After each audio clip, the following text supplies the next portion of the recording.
Bonjour à tous, on se retrouve aujourd'hui pour la correction de l'évaluation du thème 2 en entier. Donc le thème 2 c'était la Terre, un réservoir d'énergie. Il y avait le chapitre 4 et le chapitre 5. Le chapitre 4 présentait les énergies, les différentes sources, les différentes formes, comment est-ce qu'on pouvait passer d'une forme d'énergie à une autre. Et le chapitre 5, il présentait les circuits électriques qui utilisent donc l'énergie électrique. Donc ce n'était pas possible de naviguer puisqu'on était en évaluation.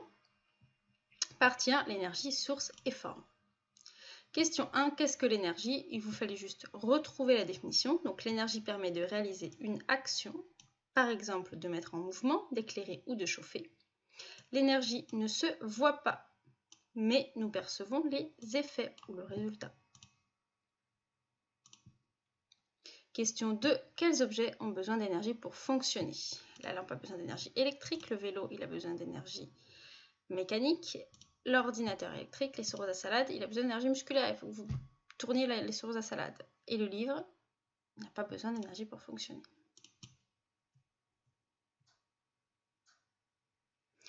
Relier les formes d'énergie mentionnées dans la vidéo à leur définition. Donc l'énergie musculaire, l'énergie thermique, l'énergie cinétique, l'énergie lumineuse, l'énergie électrique. Alors qu'est-ce qu'on a? On a l'énergie cinétique qui est ici, c'est ce qui permet le déplacement d'objets. L'énergie musculaire, elle vient ici. L'énergie lumineuse permet d'éclairer. Et l'énergie thermique de chauffer, l'énergie électrique de faire fonctionner les objets électriques. Placez chacun des exemples suivants dans la colonne correspondant à la forme d'énergie. Nous avons les 5 formes différentes. Ici, l'énergie de mouvement, c'est aussi celle qu'on appelle l'énergie cinétique. Vous pouvez tomber sur les deux termes. Donc l'énergie lumineuse, alors correspondant à la forme d'énergie qu'il utilise pour fonctionner. C'est ça qu'il faut faire attention. Exemple, la lampe n'est pas à classer dans l'énergie lumineuse, mais elle est classée dans l'énergie électrique puisque la forme d'énergie nécessaire à son fonctionnement, c'est l'énergie électrique. Les sereuses à salade et le vélo, c'est de l'énergie musculaire. Ensuite, le panneau voltaïque, c'est de l'énergie lumineuse, c'est le soleil. L'ordinateur de l'énergie électrique. On a ensuite l'énergie éolienne, elle a besoin de mouvement pour fonctionner puisqu'il faut que la pale de l'éolienne tourne. La centrale géothermique, on a de l'énergie thermique. Et le barrage hydraulique, c'est aussi de l'énergie de mouvement. En fait, le barrage hydraulique, il faut que l'eau circule, il faut que l'eau soit présente, elle passe à l'intérieur du barrage, elle coule à l'intérieur du barrage pour que le barrage puisse convertir cette énergie en énergie électrique. Parmi les propositions ci-dessous, cochez celles qui correspondent à des sources d'énergie, et j'ai bien mis source en gros et en majuscule. Donc, qu'est-ce qui correspond à une source? Le pétrole, c'est bien une source d'énergie, les aliments aussi, puisqu'ils permettent de fournir une énergie, le soleil aussi. Par contre, le panneau solaire, ce n'est pas une source d'énergie, c'est le soleil qui va donner cette énergie au panneau, qui va la transformer. On a la même chose pour la cheminée, ce n'est qu'un réceptacle, ce n'est qu'un objet qui permet une transformation d'énergie. La voile, c'est la même chose, elle transforme l'énergie éolienne, donc l'énergie du vent, en énergie cinétique. Le charbon, par contre, c'est bien une source, le vent aussi. Et le moteur, c'est aussi une transformation. Il transforme l'énergie électrique qui rentre dans le moteur en énergie cinétique, en mouvement. Relier les sources, oui, donc on continue. Donc il faut arriver à associer à chaque fois à chaque source d'énergie ce qu'elle permet d'alimenter. Donc le soleil va alimenter les panneaux solaires, c'était le plus facile. Et là, on va retrouver donc ce qu'on vient de voir, qu'est-ce qu'on a? Le charbon, il alimente la cheminée, on a le vent qui alimente la voile. Alors alimente, c'est entre guillemets, on est bien d'accord, c'est ce qui fournit l'énergie. Les aliments, le corps humain, et le pétrole, le moteur. Donc nous avons deux types d'énergie différentes qui peuvent être soit renouvelables, soit non renouvelables. Et donc les deux définitions qui sont marquées ici, il fallait les associer correctement. Les termes sont différents de d'habitude, c'est fait exprès pour vérifier que vous avez compris, pas juste appris par cœur. Identifier les sources d'énergie renouvelables et celles non renouvelables. C'est une application directe pour vérifier. Le charbon est non renouvelable, l'uranium également. Le soleil est renouvelable puisqu'on ne fait que l'utiliser sans diminuer le stock. Le vent, c'est pareil. L'eau aussi, la géothermie aussi. Par contre, le pétrole et le gaz, on consomme sans renouveler le stock, donc c'est non renouvelable. Et la biomasse, si c'est fait correctement, c'est renouvelable. Donc si c'est fait correctement, ça veut dire quoi? Ça veut dire que la biomasse, ça prend en compte les déchets végétaux, ça prend en compte le bois. Donc la biomasse de le bois, par exemple, c'est une énergie renouvelable uniquement si on plante, si on entretient, si on fait pousser suffisamment de bois par rapport à ce que l'on consomme. Évidemment, si on coupe tout le bois sans en planter, cette source devient une énergie non renouvelable.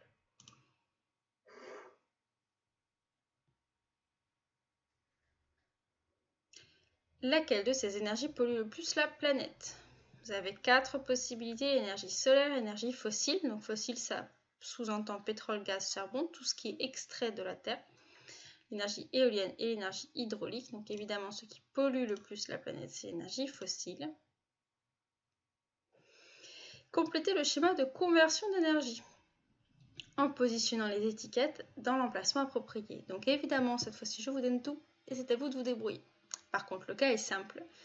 Quelle est la forme d'énergie qui alimente l'ampoule? Quelle est la forme d'énergie principale qui ressort de l'ampoule? Donc l'énergie principale, ce qu'on veut, l'objectif de cette ampoule, c'est d'éclairer, donc c'est de permettre d'obtenir une énergie lumineuse, et l'ampoule, elle va convertir une énergie, donc laquelle, donc c'est l'énergie électrique, pour arriver à faire de l'énergie lumineuse. On continue, on a donc l'énergie musculaire qui va permettre de transformer en énergie mécanique. Je vous avais déjà donné la différence, attention, il y a cinétique, mécanique, ça se ressemble. On continue avec l'éolienne qui va donc être une énergie éolienne en transformée en énergie électrique.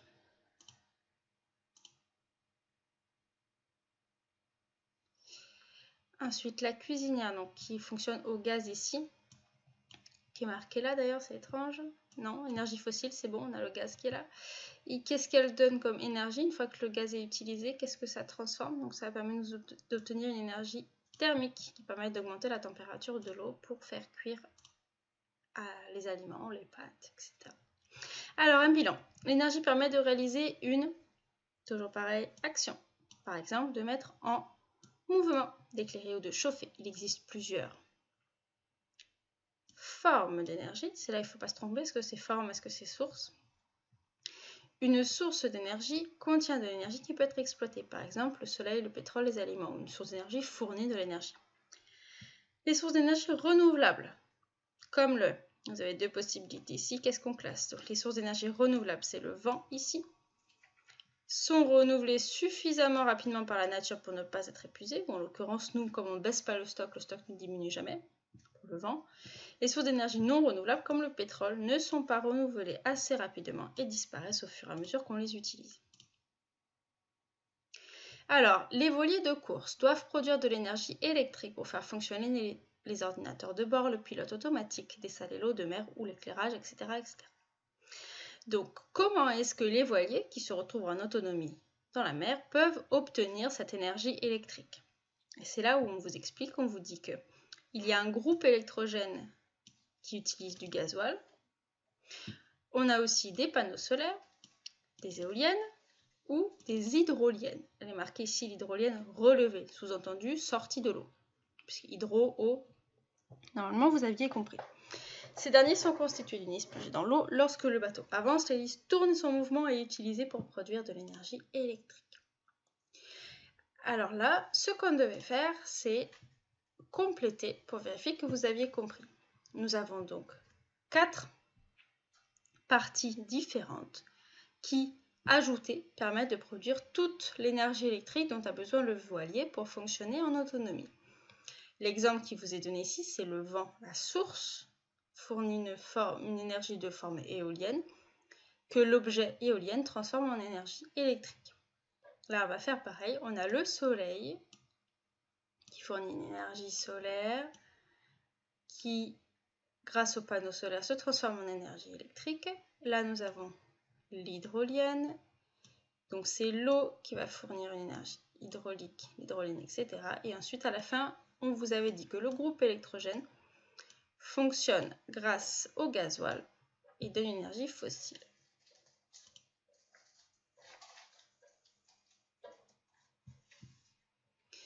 La solution permettant de l'énergie électrique, permettant de produire de l'énergie électrique à bord d'un voilier est polluante car la source d'énergie est... Alors là, il fallait compléter. Donc, parmi les 4 sources possibles, laquelle est polluante? Donc, c'est le groupe électrogène, parce que parmi les 4 objets qui transforment ces énergies, la source d'énergie dans les 4 qui est polluante, la seule, c'est le gasoil, parce qu'elle est non renouvelable. Partie 2, les circuits électriques. Donc, les générateurs électriques fournissent l'énergie électrique et créent le courant électrique. Les interrupteurs permettent d'ouvrir et de fermer un circuit électrique et les récepteurs reçoivent l'énergie électrique. Déplacer les étiquettes dans le groupe correspondant, les générateurs ou les récepteurs.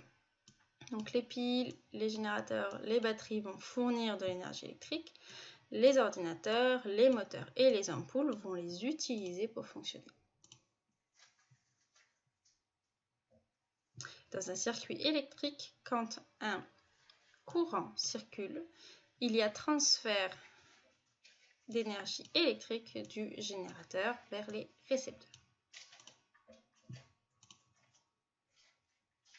Légendez le diagramme de l'ampoule en écrivant la forme de l'énergie. Donc l'ampoule, quelle est l'énergie qui permet de faire fonctionner l'ampoule? On l'a vu plusieurs fois, donc c'est l'énergie électrique. Et si vous voyez, et ça on l'avait déjà vu dans l'activité, que l'ampoule va en fait convertir cette énergie électrique en 2 formes d'énergie différentes.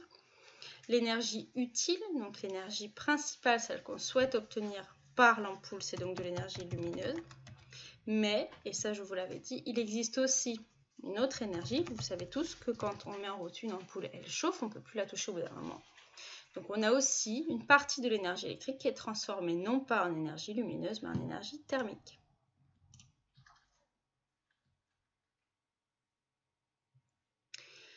Alors, choisir la définition correcte d'un dipôle électrique, c'est un élément électrique qui possède 10 bornes de connexion, 2 bornes de connexion. C'est un élément électrique qui possède forcément un pôle plus et un pôle moins, ou un pôle nord ou un pôle sud. Donc, en fait, un dipôle électrique, c'est, comme le nom l'indique, 10 pour 2 pôles électriques, pôles qu'on peut aussi appeler des bornes. Donc, pôle nord et pôle sud, absolument pas, et pôle plus et pôle moins, ce n'est pas le cas. Pour tous, les dipôles électriques générateurs, ils ont un pôle plus et un pôle moins parce qu'ils fournissent un courant électrique qui circule toujours dans un certain sens. Par contre, une ampoule, qu'on la mette dans un sens ou dans l'autre, elle va fonctionner. Elle n'a pas de plus, elle n'a pas de moins, elle n'a pas besoin d'être mise dans un certain sens pour fonctionner. Ici, on devait récupérer, vérifier que vous aviez bien en tête les symboles. Donc, on a notre fameuse ampoule qui est ici, notre fil de connexion tout simple qui est là, notre interrupteur ouvert ici, fermé ici. Là, un plus et moins, c'est forcément un dipôle générateur, mais là, vu qu'on a la grande barre fine et la petite comme ça, c'est une pile, puisque le générateur est ici. Le moteur, la résistance, le circuit électrique.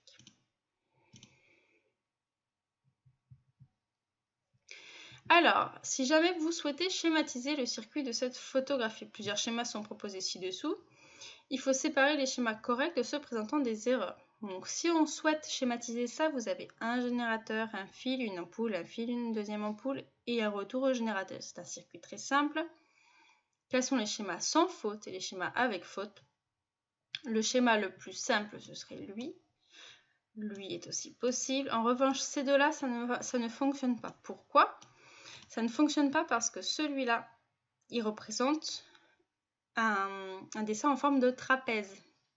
Et ça, c'est pas possible. Les fils de connexion doivent toujours être verticaux ou horizontaux, donc toujours former des rectangles bien droits, pas de trapèze. Et ici, c'est impossible, puisqu'il faut toujours laisser les différents coins ou angles des rectangles libres de tout dessin. Alors, en présence d'un générateur, le circuit doit être fermé pour qu'il y ait un transfert d'énergie. Évidemment, si vous avez un interrupteur qui est ouvert, ça ne fonctionne plus. pour qu'il y ait un transfert d'énergie électrique de ce générateur vers les récepteurs. C'est ce qu'on a dit tout à l'heure. Il y a alors circulation d'un courant électrique, et c'est là où c'est important, qui sort du pôle plus par le pôle moins. Vous devez l'apprendre, il n'y a pas d'autre possibilité. Ici, on a les deux types de circuits. Le circuit le plus simple, une boucle, circuit en série. Plusieurs boucles, le circuit en dérivation.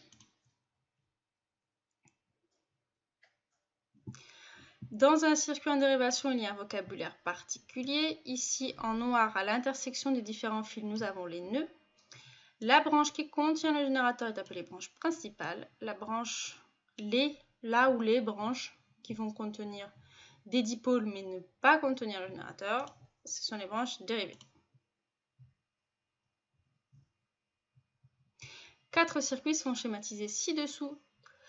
Dans quel circuit les ampoules L1 et L2 sont-elles montées en série? Vous pouviez les agrandir.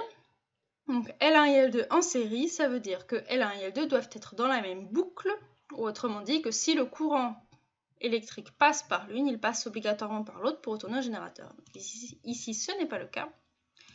Là, par contre, on part du plus, on passe par L2 et L1 dans la même boucle, c'est le cas.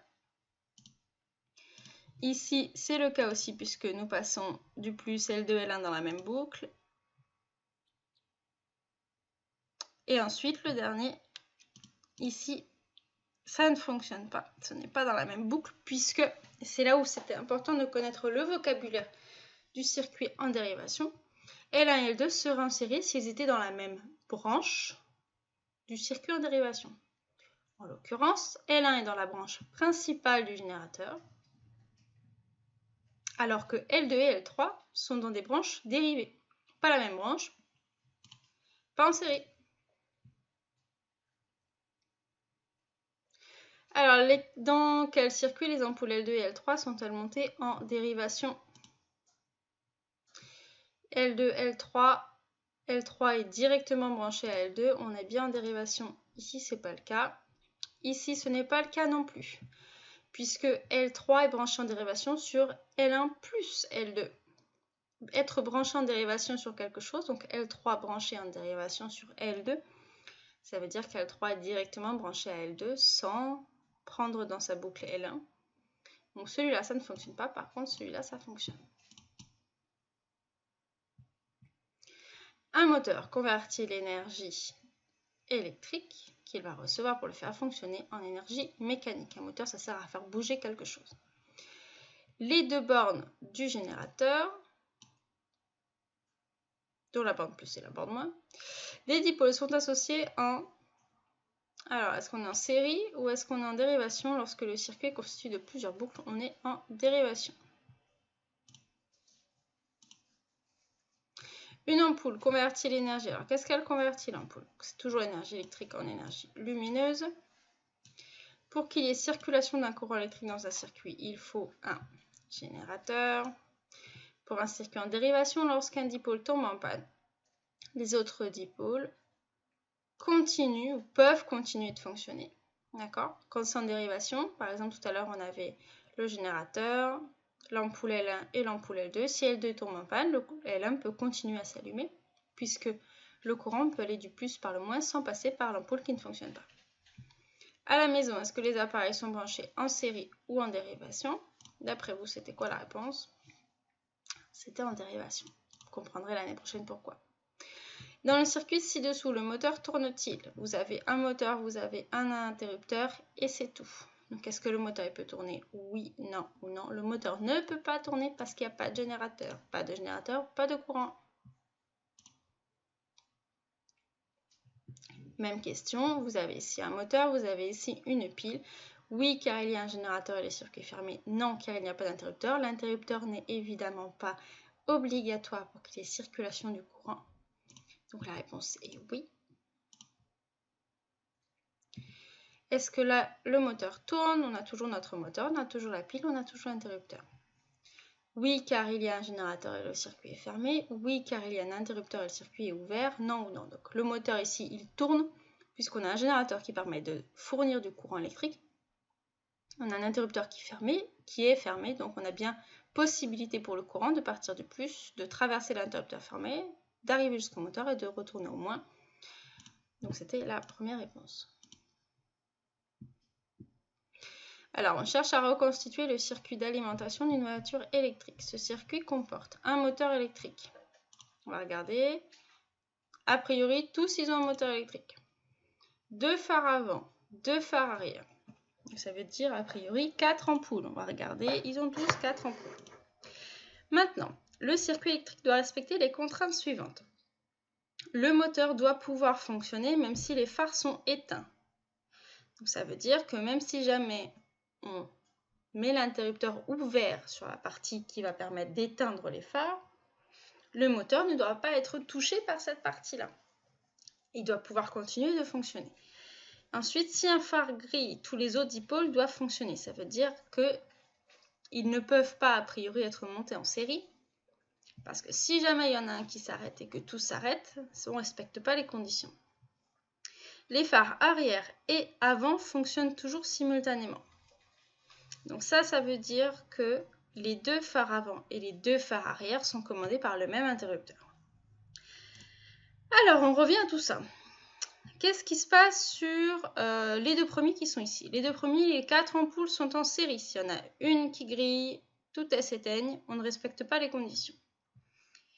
Ici, nous avons 2 phares qui sont les uns après les autres. Ici, on en a 4, ici, on en a 4. Après, on a le moteur qui est placé là dans la branche, la première branche ici tout seul avec un interrupteur placé là. Ici, on a le moteur qui est là avec un interrupteur placé ici. Et puis là, le moteur est toujours là avec ça. Donc, si on regarde nos conditions, on a, si un phare grille, tous les autres dipôles doivent fonctionner. Donc ça veut dire que c'est pas possible de les avoir l'un à côté de l'autre. Parce que si ici, celui-là est grille, celui-là, il ne fonctionne pas non plus. Le moteur doit pouvoir fonctionner même si les phares sont éteints. Oups. Donc on est dans ces deux-là. Si jamais on est dans ce cas ici, là, si on veut éteindre les phares, la seule possibilité pour nous de les éteindre, c'est d'ouvrir cet interrupteur. Si on ouvre cet interrupteur, qu'est-ce qui se passe? On a notre moteur qui n'est plus alimenté en électricité par le courant électrique de la pile, tout simplement parce que cet interrupteur-là, comme il est placé dans la branche principale du générateur, il coupe tout.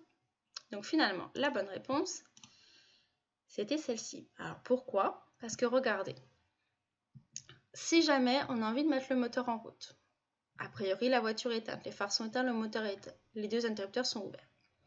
Si on veut mettre le moteur en route, on ferme cet interrupteur ici.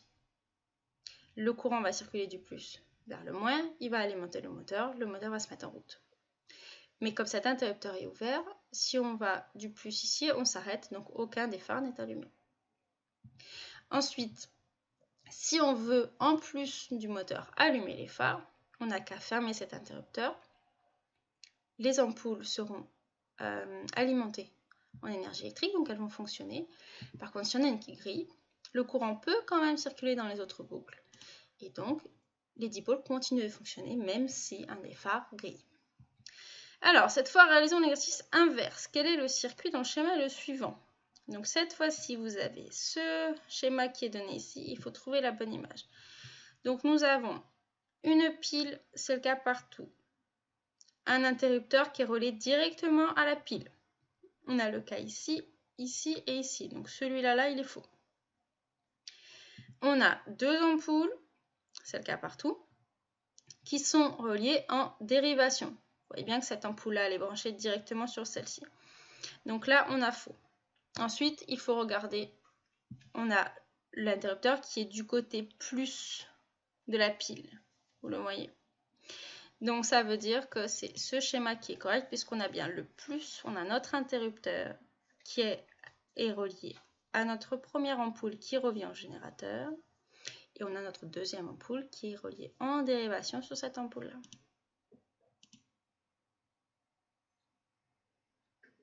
Dans le circuit dont le schéma est représenté ci-dessous, la lampe L1 tombe en panne. Il manque une question, il manque la question. Donc sélectionnez la bonne réponse. Alors la question c'était probablement que si L1 tombe en panne, quelle lampe reste allumée? Donc si L1 tombe en panne, il n'y en a aucune qui reste allumée.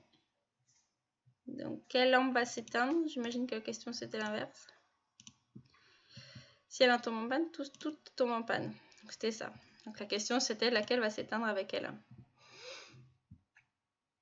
Même question, dans le circuit, dans le schéma, il répondait si sous la lampe L2 tombe en panne, quelles sont les lampes qui vont s'éteindre? Donc si L2 tombe en panne, L2 va être éteinte, mais les autres qui sont dans des branches différentes vont pouvoir rester allumées. Si L3 tombe en panne, L1 et L2 vont pouvoir rester allumées puisqu'elles sont dans des boucles différentes. Par contre, L3 et L4 vont s'éteindre toutes les deux. C'est fini. Merci à vous et bon courage.